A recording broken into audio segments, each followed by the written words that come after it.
बीता हुआ कल कहानी महात्मा बुद्ध से संबंधित।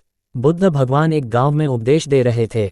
उन्होंने कहा कि हर किसी को धरती माता की तरह सहनशील तथा क्षमाशील होना चाहिए।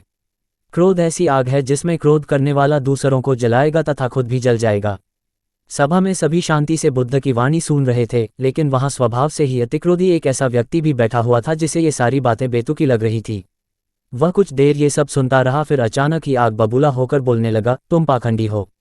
बड़ी बड़ी बातें करना यही तुम्हारा काम है। तुम लोगों को भ्रमित कर रहे हो।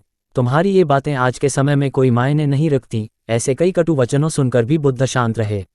अपनी बातों से ना तो वह दुखी हुए, ना ही कोई प्रतिक्रिया की। ये देखकर वह व्यक्ति और भी क्रोधित हो गया और उसने बुद्ध के मुंह पर थूककर वहां से चला गया। अगले दिन जब उस व्यक्ति का क्रोध शांत हुआ तो उसे अपने बुरे व्यवहार के कारण पछतावे की आग में जलने लगा और वह उन्हें ढूंढते हुए उसी स्थान पर पहुंचा, पर बुद्ध कहाँ मिलते। वह तो अपने शिष्यों के साथ पास वाले एक अन्य गांव निकल चुके थे। व्यक्ति ने बुद्ध के बारे में लोगों से पूछा और ढूंढते ढूंढते जहां बुद्ध प्रवचन दे रहे थे वहां पहुंच गया। उन्हें देखते ही वह उनके चरणों में गिर पड़ा और बोला, मुझे क्षमा कीजिए प्रभु। बुद्ध ने पूछा, कौन हो भाई? तुम्हें क्या हुआ है? क्यों क्षमा मांग रहे हो? उसने कहा, क्या आप भूल गए? मैं वही हूं जिसने कल आपके साथ बहुत बुरा व्यवहार किया था। मैं शर्मिंदा हूं। मैं मेरे दुष्ट आचरण की क्षमायाचना करने आया हूं। भगवान बुद्ध ने प्रेमपूर्वक कहा, बीता हुआ कल तो मैं वही छोड़कर आया गया और तुम अभी भी वही अटके हुए हो। तुम्हें अपनी गलती का आभास हो गया, तुमने पश्चाताप कर लिया, तुम निर्मल हो चुके हो। अब तुम आज में प्रवेश करो। बुरी बातें तथा बुरी घटनाएं याद करते रहने से वर्तमान और भविष्य दोनों बिगड़ते जाते हैं।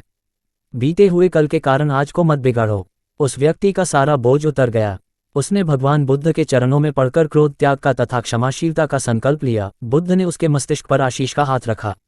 उस दिन से उसमें परिवर्तन आ गया और उसके जीवन में सत्य, प्रेम व करुणा की धारा बहने लगी।